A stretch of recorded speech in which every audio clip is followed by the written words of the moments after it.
Good day, ladies and gentlemen, and welcome to Ethos Capital's results conference call. All participants will be in listen-only mode. There will be an opportunity to ask questions at the end of today's presentation. If you should need assistance during the conference, please signal an operator pressing star and then 0. Please note that this conference is being recorded. I'd now to hand the conference over to Mr. Peter Hayward-Milot. Please go ahead, sir. Thanks very much, and good morning to all our investors. Thanks very much for taking the time. We appreciate it, and very happy to answer any questions at the end. So we'll try and run through the presentation. It should take half an hour or so, and then very happy to answer any questions at the end. Moving on to just the overview for the day. In terms of the executive summary, what we want to show today is just what the highlights are, and where Ethos Capital is in its investment life cycle. So we'll touch a bit on that in the first couple of slides. And we'll spend a bit of time on the portfolio overview, looking at the portfolio composition and the performance of the portfolio.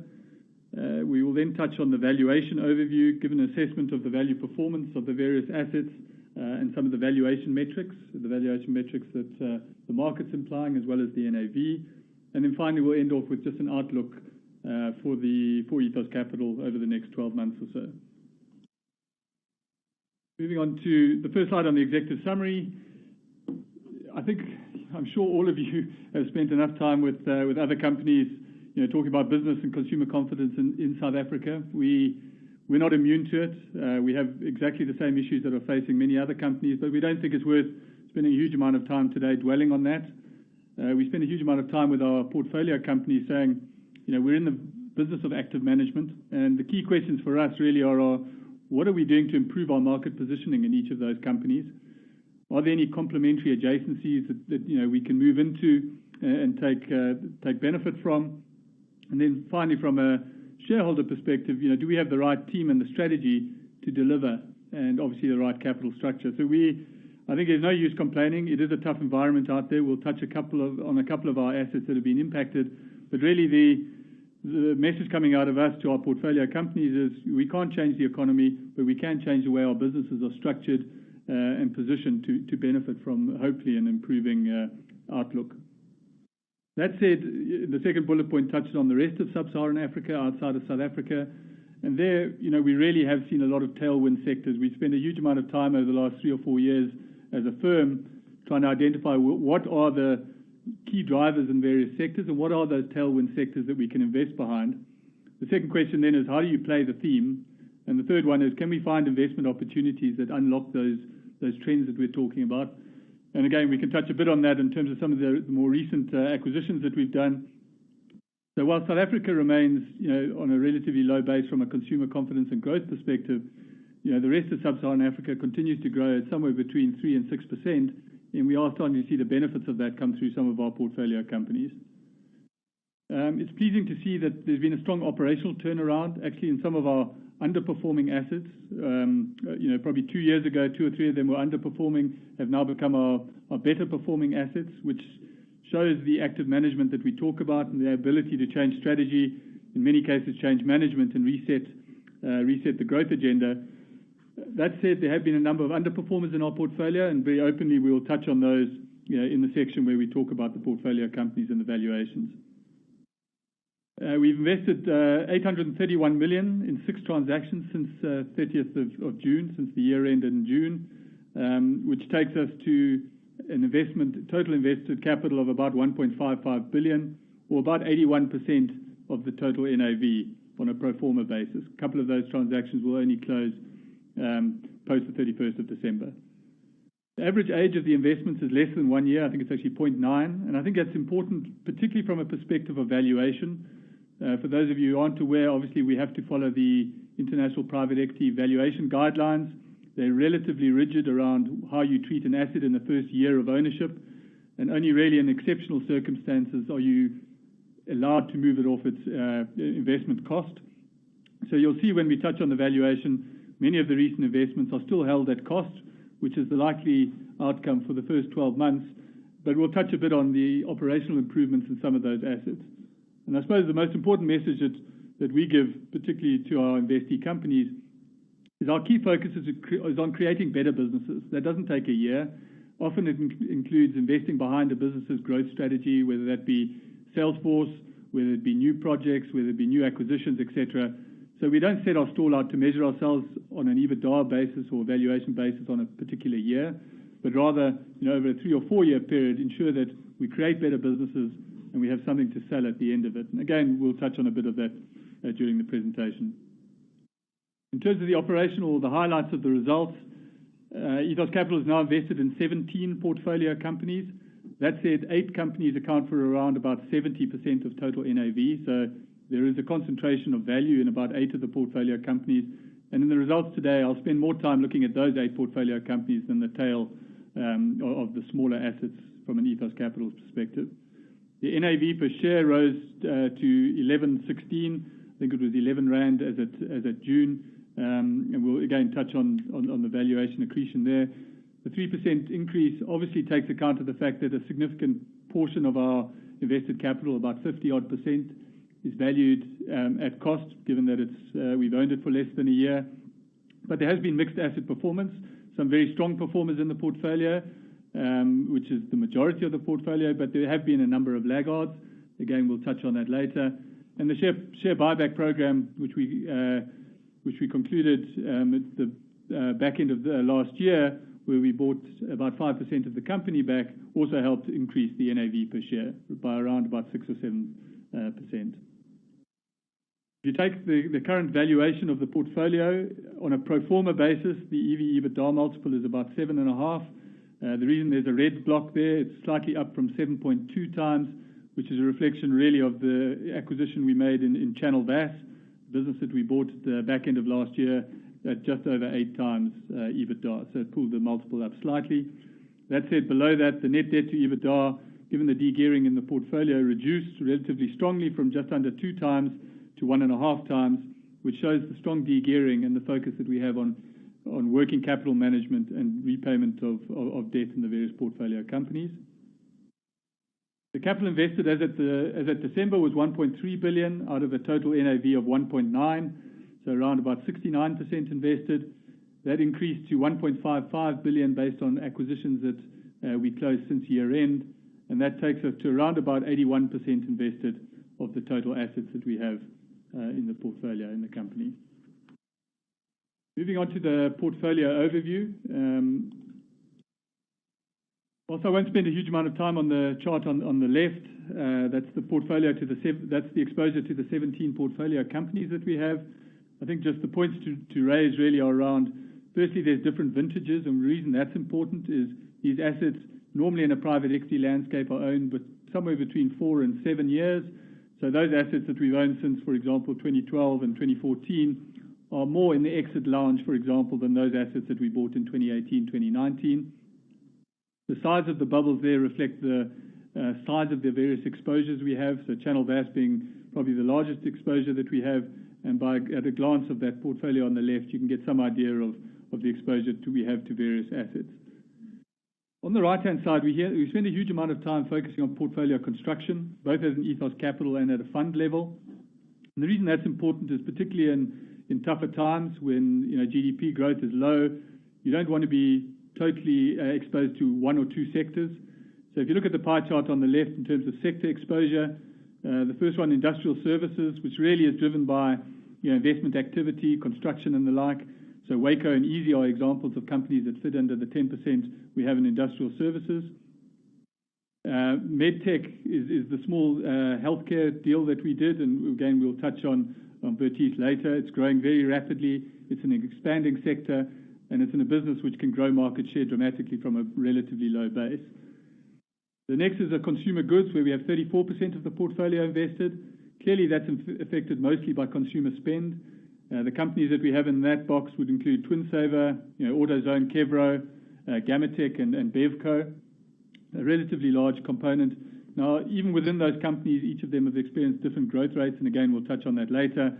But that has been a sector which has been impacted by lower consumer demand and spend over the last 12 months or so. Telco services, the 2 assets that we have in there are Eaton, which is that cellular towers business we own in Africa, has grown dramatically over the last 12 months and continues to do so. And the other business that we own in there is Echo, which is that corporate ISP we invested back in 2018, and we've doubled the size of our investment in that to acquire a new business called Gondwana, which hopefully will go unconditional in May.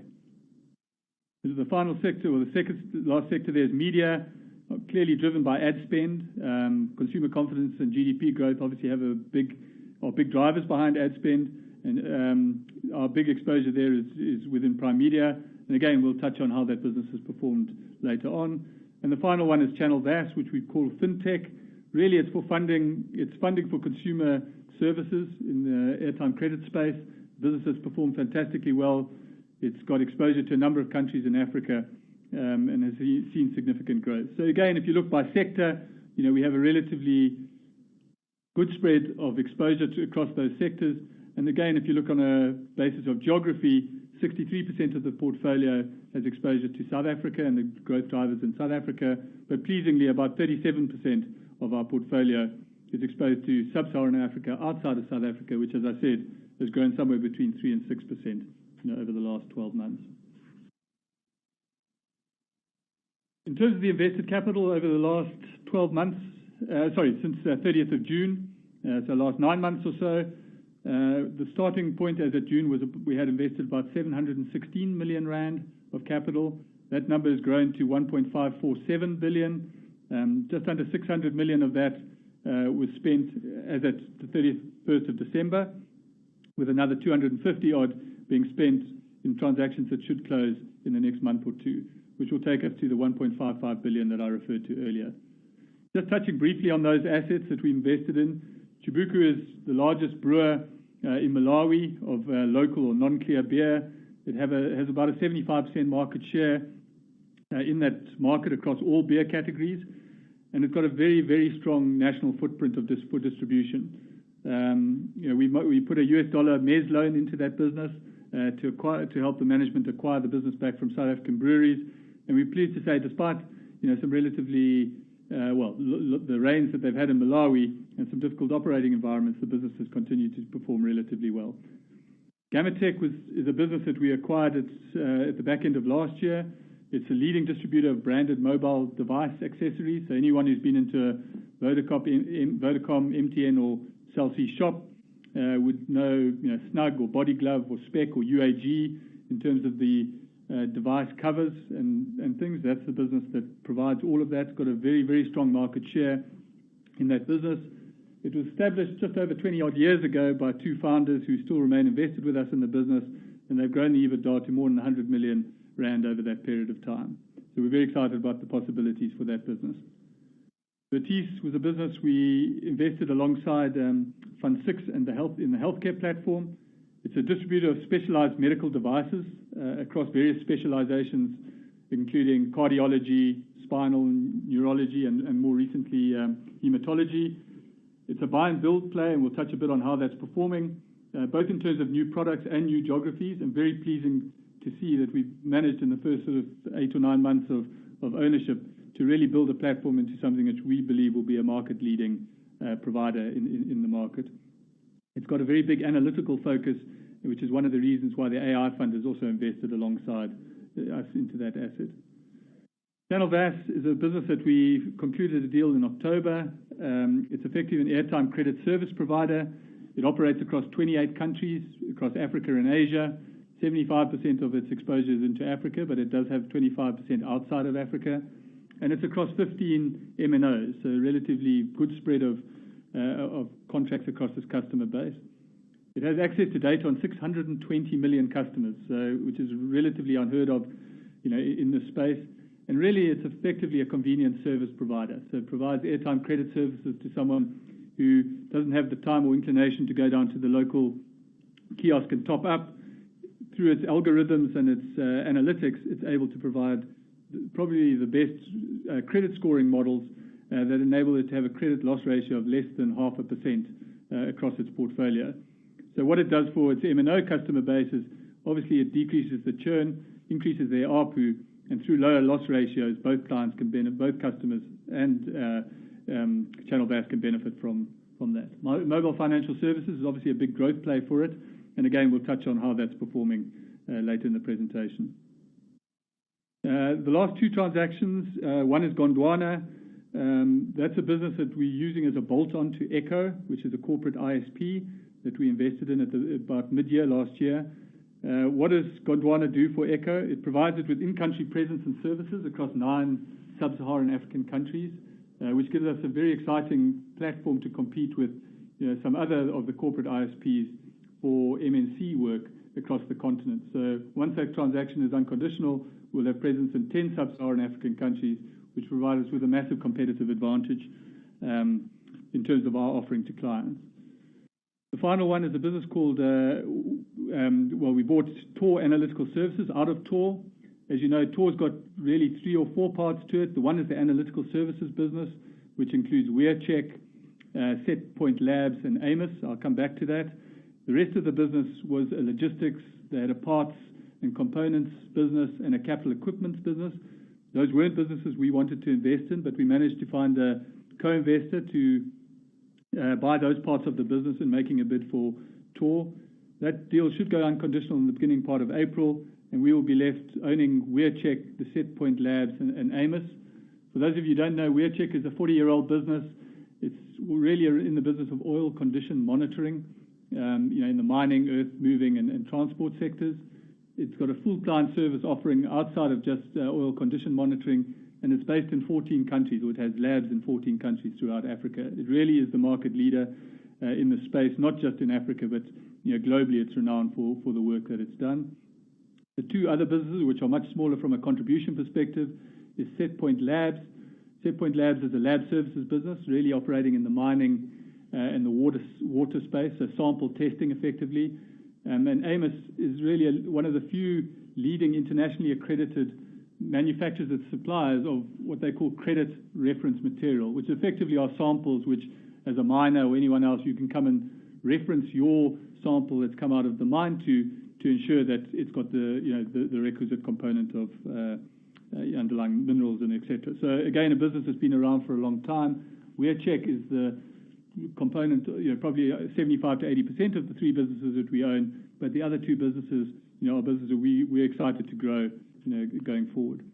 So those acquisitions take us to about 1.55 billion rand. And if I turn over the page to give you an idea on a fund-by-fund basis, these are all the various funds that Ethos Capital is invested in. Starting on the left-hand side, before we start there, what is good to see is, the investment activity has happened across all of the funds. So the various funds that we've invested in all been very active in putting assets on the books. If you start on the left-hand side, Fund 6 was an exposure that we have, a very small exposure of $10 million odd to Fund 6, which we bought through a secondary about 2 years ago. That fund is now completely invested. As you see, that's 86% invested. The rainy day provision, as we call it, is what the fund will retain in case of follow-on deals or further capital required into existing assets, and that's unlikely to spend the entire amount of that. So Fund 6 is now fully invested, and we've moved on to the investment program for Fund 7, which is effectively the successor fund of Fund 6. The mid-market fund has had a great start. It's been around for 2 years odd, and once the 2 deals that you see there under the 14% category of Echo and Tor are completed, it'll be around about 62% invested. Our exposure to that fund, as you see at the top, is 950 million. So just over 62% of that 950 million will already have been invested certainly by mid-year. The healthcare platform is really on a deal-by-deal basis, this healthcare platform, so it looks like it's 84% invested. Obviously, to the extent that there are attractive opportunities in the healthcare space or bolt-on acquisitions for Vertice, we will increase our exposure to that. Currently, we've got a 44 million rand commitment to that fund, of which 84% is currently drawn, with 13% earmarked for follow-on acquisitions in Vertice. The mezzanine fund, we've got a 250 million rand exposure to. It's currently 18% invested, but it's got 3 deals that are relatively well advanced, which would probably take it north of 40 to 45% invested, again, over the course of the next 6 to 9 months. Fund 7 is the recent fund that closed as of September. Its first investment was in Channel VAS, and the second investment in Echo. Those 2 transactions will take Fund 7 to around about, of the current capital that it has, around about 30% invested, we've got a 1.25 billion rand commitment to that fund. So 71% of that 1.25 is still undrawn. The AI fund, which was also closed in September, as a co-investment vehicle, it invests across all of our funds where there are AI opportunities or data decisioning and analytical opportunities. So the ones that it's currently invested are in Channel VAS and the medtech business called Ethos, which means it is currently 44% invested. It's got a pipeline of 3 or 4 deals that it's currently looking at, which would probably take it to fully invested over the next 12 months if those deals were to happen. On the directs, that's not invested in funds. Those are the investments that we make directly into assets alongside the funds. We currently have 371 million rand committed to those, of which 95% is already drawn, and the rest is for follow-on commitments into those underlying assets. So on the right-hand side, what it shows is around about 50% of our commitments. So we've got commitments of 3.163 billion. 50% of those remain undrawn. And we'll touch a bit later on our liquidity position, but the board is very confident and is looking to manage its commitments very conservatively to mitigate any need to raise any additional capital within Ethos Capital, given where the share price is trading. Moving on to the portfolio composition. Really, this chart tries to show where the assets are in their various lifespans, and also the contribution of each of the assets to the Ethos Capital portfolio. So starting on the right-hand side, we currently, on a pro forma basis, have around about 19% held in temporary assets or temporary investments, which is effectively cash. Channel VAS contributes 20%, and you can read as you move down the left the contribution on an NAV basis of the other assets, Kevro, Primedia, Echo, etc. I think importantly, as I mentioned before, 8 of the assets, as you can see from that page, contribute around 75 or 80, nearly 80% of the total NAV, and those are the assets that we'll focus on later in the presentation. But importantly, from this presentation, what I've tried to show is those assets that are green, which have a bubble that has got a dotted green line around them, are assets that we've owned for less than 1 year. In some cases for a couple of months, in other cases for 8 or 9 months. And the reason that's important is particularly when we talk about valuation, all of those assets are held at cost, and they need to be because of the IPEV guidelines. And we'll talk a bit about where we think those assets are likely to go from a valuation perspective once they come out of the 12-month holding period. So moving on to the portfolio, and to give you an idea of the bigger movers in our portfolio and how they've performed. The first one is Channel VAS. Channel VAS is a business we invested in October 2018. We have an option to increase our exposure from 17.5%, and when I say we, that's a collective across all of the Ethos funds, from 17.5% of that business to 20%. We are looking at the moment as to whether we should increase our exposure. The performance of the business has been fantastic. Very, very strong EBITDA growth in the main business, which is the airtime credit services. It grew EBITDA in the last 12 months by 40%. It signed up 3 or 4 new MNOs. It extended contracts with those MNOs from 2 years to 5 years in many cases. And we're very confident that the growth should continue. Airtime credit services is obviously the main component of the business currently. The other is the mobile financial services. So to give you an example there, rather than providing airtime credit, you could provide, for example, someone goes home at night and needs to top up his utility meter. Again, with the same data that you have on that subscriber, you can provide him with credit to enable him to do that. We're also looking at combinations with ourselves, the MNO, and a potential bank on the continent to provide banking solutions where we provide the analytics, don't take any risk, but obviously take a fee for our services. So again, we're very encouraged about this sign for mobile financial services. In the current EBITDA, there was almost a 0% contribution from mobile financial services. It's absolutely embryonic, but if it does come off, we're very confident that it'll be a major contributor to the growth in the business. As I mentioned, we've only owned it for 2 months, so the valuation is still held at cost. But that said, it is an ungeared business. It doesn't have any debt in it, and it's got a very, very strong free cash flow generation. And the 5 million that you see increase there was effectively the dividend we received for owning it for 2 months. So again, we're confident not just of the growth in the portfolio of businesses, but particularly in this case of the de-gearing ability. So it's held at cost, but there was a dividend received post-December. Kevro is a business that is about 13% of our invested capital. The reason that's a different number to the previous pages is just talking about the money that's been invested rather than our total NAV, which includes cash. The current valuation of that business is 203 million. It increased by 10 million in the 6 months. Talking about the performance, we appointed a new COO in that business, and we've had what we call a renewal of the operating model. It's a business we've known and worked with for many years. It's got a great footprint, but we did believe that it was time to have a bit of a refresh and bring in someone, on the operating side who had expertise. And we're very confident of the new appointment and the difference that person will make. There's been a very significant focus on improving our BE rating in that business. Obviously, as it's owned through the mid-market fund, from an ownership perspective, it got BE ownership points. But on many other metrics, we've managed to move it from a level 8 to a level 4. And we think that will have a major impact on particularly procurement. The customers who procure from this business are highly focused on its BE rating. The new product lines, including gifting and the like, are gaining good traction. So there's good growth in new product lines. And very nice to see that there's also been strong traction on Africa, South Africa growth, which is something, again, in our ownership of this asset we've been focused on for a number of years.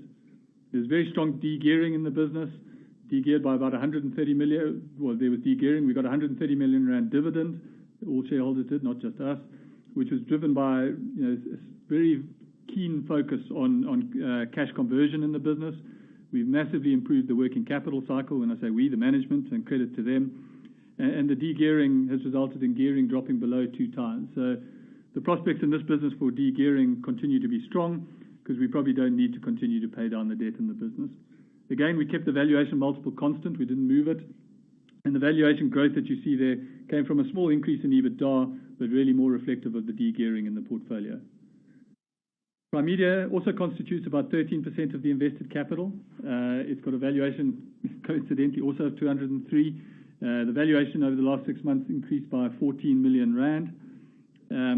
Just to give you an idea of what's been happening since we owned the business, which is probably just over a year ago, the first thing we've done is restructure the business. We didn't believe that the Ster-Kinekor Theatres business or the Ster-Kinekor Entertainment business fitted with the outdoor and broadcasting business. So we've disposed of those two on terms that I think have been very favorable in the Ster-Kinekor Entertainment side.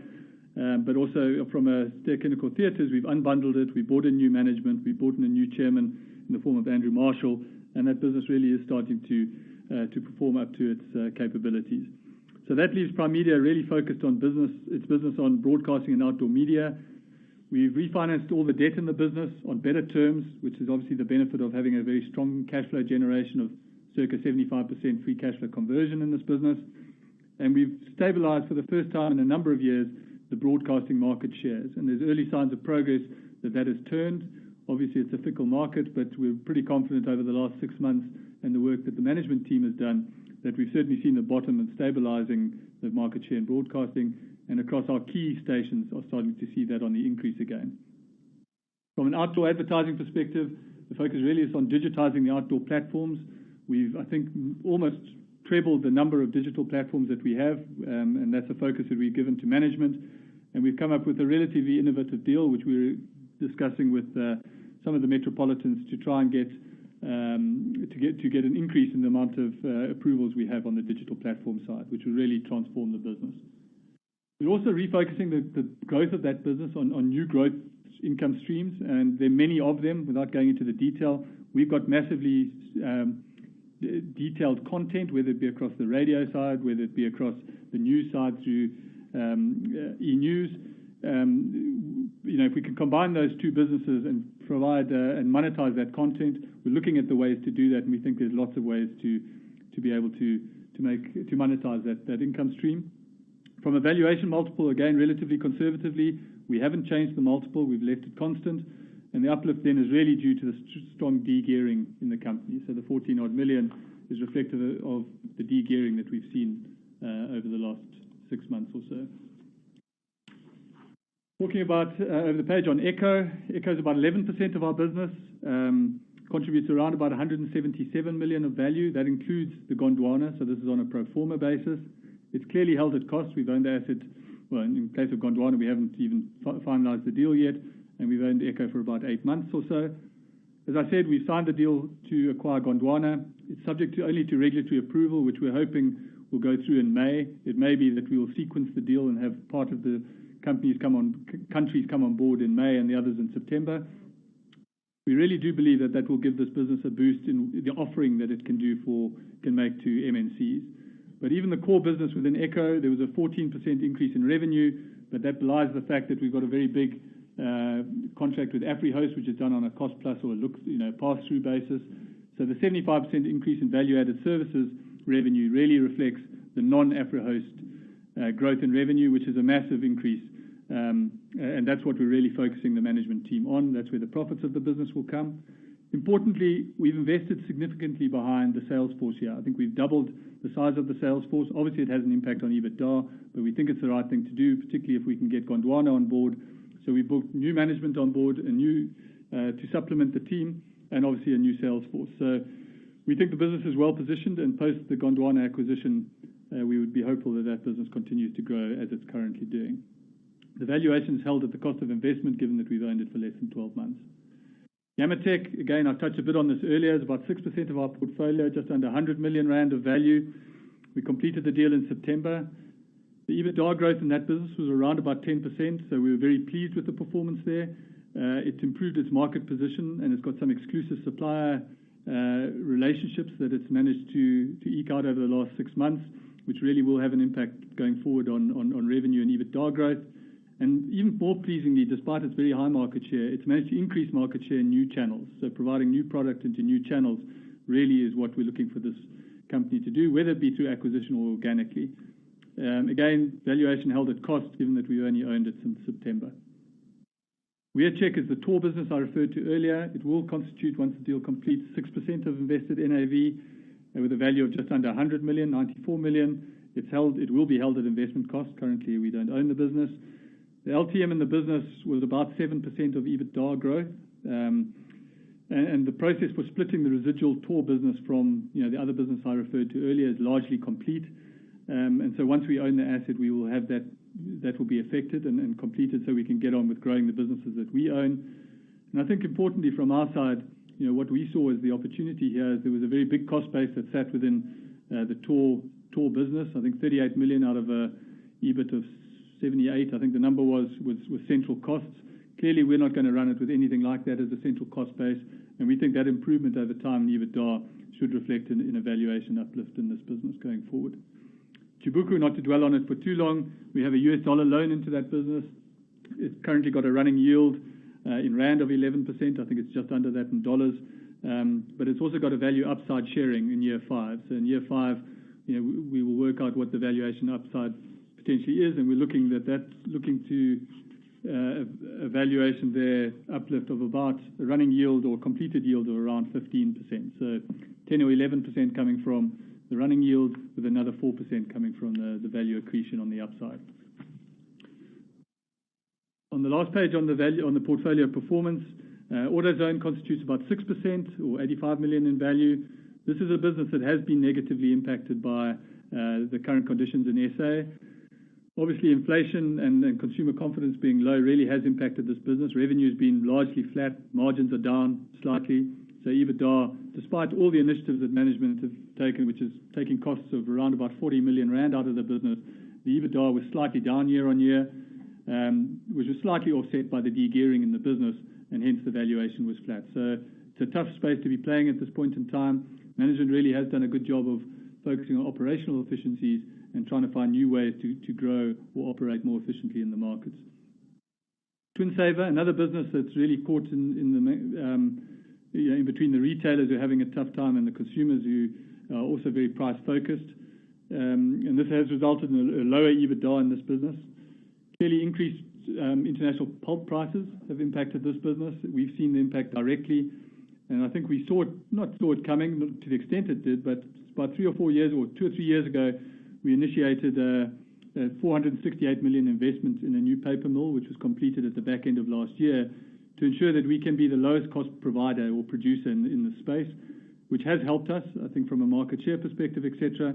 But until we start to see upward revisions in pricing and the benefit that has on margins, TwinSaver continues to operate in what is a difficult space.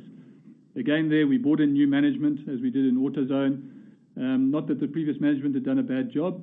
It was just the horses for courses. We really think now This is about operational efficiency as opposed to growing an FMCG business, and the person that we brought in really has strong operational capabilities. And we're already starting to see the benefits of that going forward, but it will take time to see, in my opinion, on the valuation of Twinsaver. Ethos is the medical technologies business. It constitutes about 4% currently, but as I said, we're looking to grow this platform relatively aggressively. The first transaction we completed was done in May, and since then we've had 2 bolt-on acquisitions. And if you look at the growth in EBITDA and those acquisitions, it's doubled the EBITDA of that platform. We still see massive growth in the ability to grow market share here. We're still a very small component part of the overall pie, despite being relatively significant in certain of our specialities. We also think digitization can have a positive impact on this business, and the management team is working very closely with Roger and Nick in the AI fund to work out how best to do that.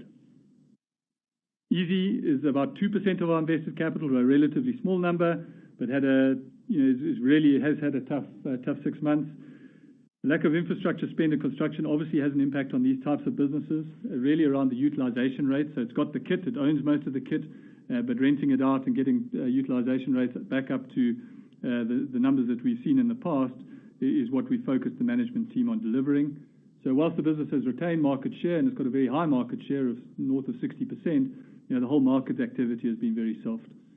We've got a new management team in there as well. We do think it's starting to show improvements on the way it focused on a return on invested capital, which is really what this business is. But it will take some time and obviously an uptick in infrastructure spend and construction before this business gets back on a growth plan. The valuation is lower to the extent that the LTM EBITDA was low over the last 12 months. The final one, which is MTN, which whilst it's a relatively small component part of our invested capital, less than 1%, we invested in MTN Zakhele Futhi, which is the BE deal, and really that is a look through to the MTN share price, which as we know has collapsed from its 120, I think it was as at June. As at December, I think it was down at 88 Rand a share, or maybe even lower than that. I think it was maybe 78 Rand a share, and that's where we've marked it to market. So this has been a business that we have had a negative impact of 21 million Rand, so it's effectively at 50% of cost across the portfolio.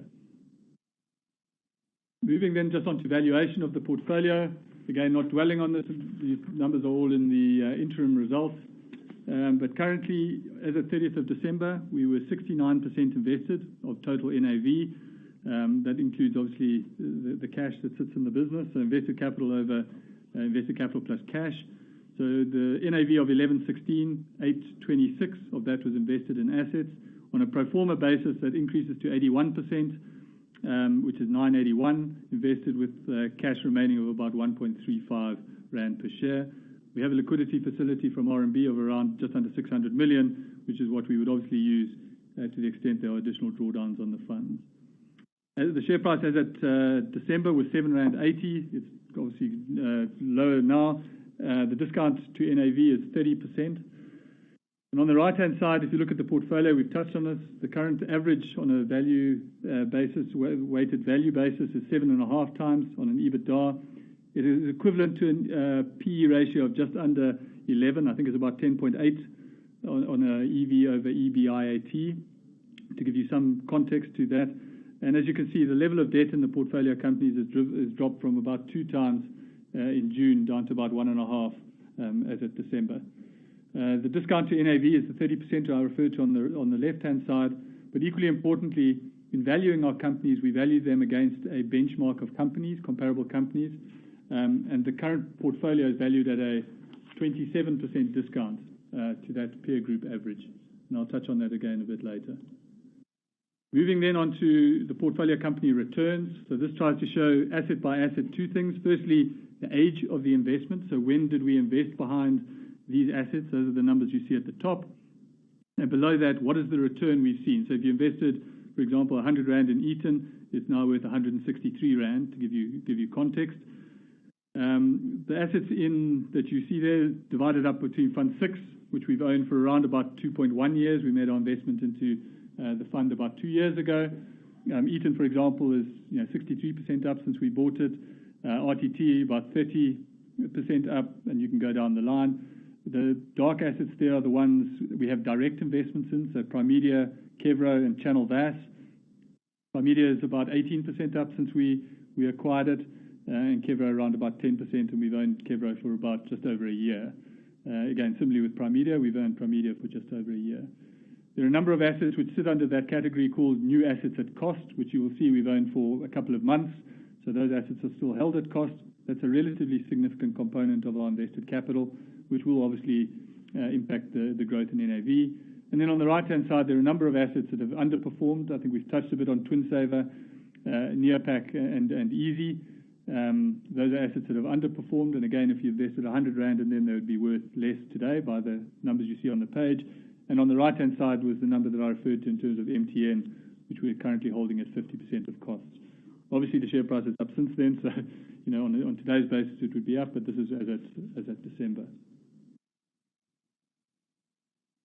The second last page, I think, or last page on valuation, again, just to provide context to the numbers and the valuations. On the left-hand side, what we've set out is if we valued the various peer group companies that we value our portfolio against. So, for example, each company that we value probably has 5 or 6 comparators. The average of that would be 100 Rand. We provide for a 27% discount for things like liquidity, different growth profiles, etc., to the average of the portfolio, and each asset then is valued at a 27% discount on average to the 100 that you see of the peer group. In terms of the discount, the market is applying a 30% discount to that valuation. So effectively, the market is valuing assets at a 51% or 50 odd, half of the 100 that the peer group are currently valued at, which we think is obviously a very significant discount, difficult to ascribe to. And on the right-hand side, what does that mean from a valuation perspective? On the top chart, what we try to show is what's the NAV based off the current valuation. So the current NAV is 11.16. As of December, we had 2.90 Rand of cash with 8.26 invested, and the valuation of the portfolio was 7.5 times.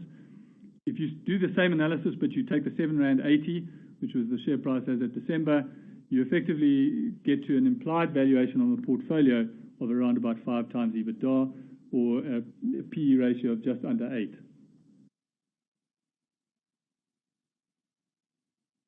On the last page, we'll just talk a bit about the outlook for the portfolio, for Ethos Capital.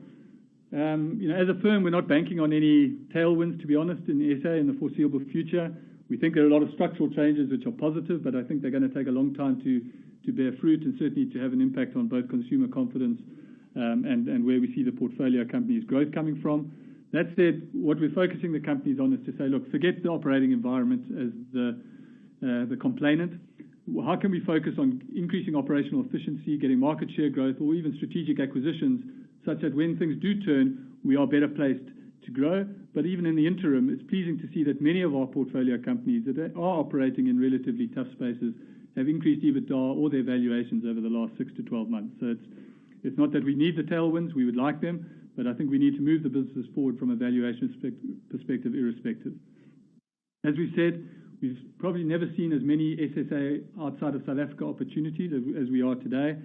The key there is to find out how do you play the secular and the demographic themes that are playing out on the continent, and in a way that reduces the many things such as obviously currency risk and specific country risk. But again, from a portfolio perspective, we would like to see an increasing number of SSA opportunities in the portfolio. We believe the portfolio valuations will move once you move out of that certainly the first 12 months whilst you hold them at costs, and you can see the benefits of both the strategic and operational initiatives. We think there's a very positive return to be had on the portfolio, and we look forward to showing that as we move those portfolios out of the gestation period. As I said, the investment pipeline remains strong, but the real focus here is on portfolio construction and ensuring we don't all end up in one sector.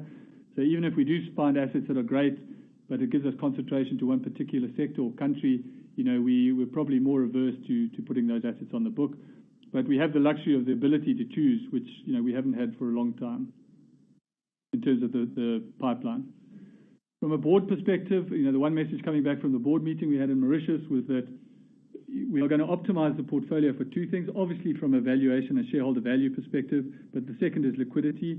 Very importantly, the board recognizes that at this current level it will be very difficult to raise capital, and it's going to manage its commitment to any new funds on that basis. The current model suggests we don't need to raise any further capital, and that's the position we want to maintain. So whilst we want to grow the portfolio, we want to do it within the current means that we've got, and that was a very important message sort of coming out of the board. And the board continues to evaluate a whole host of strategic, operational, financial options to try and enhance shareholder value. They're not sitting on their laurels. We really are looking at options to try and to improve things. Obviously, there's constraints around liquidity and the like, but we continue to try and focus on what are those short and medium-term unlocks for value, for shareholders. So that's all from my side. Thank you very much for listening, and very happy to take any questions.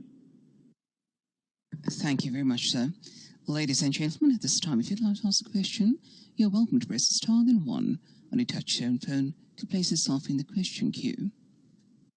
If you however decide to withdraw the question, you're welcome to press star then 2 on your touch-tone phone to remove yourself from the question queue. For the benefit of the participants who have joined via the webcast, you're welcome to pose your question in the question box provided on your screen. Once doing so, you can submit it and your questions will be raised within the call.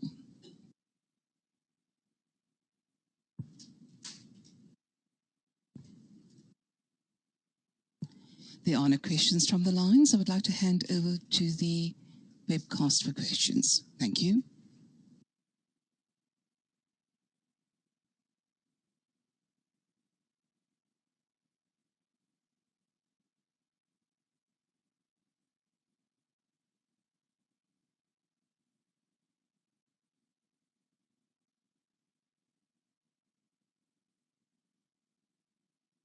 Hi, Peter. Has any other questions come through via the webcast?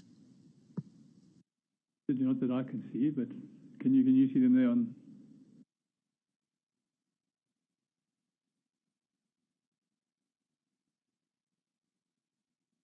I haven't seen any questions come through. No problem, sir. Just a reminder to the participants who have dialed in via the webcast, you can submit your question in the square provided for questions. Thank you.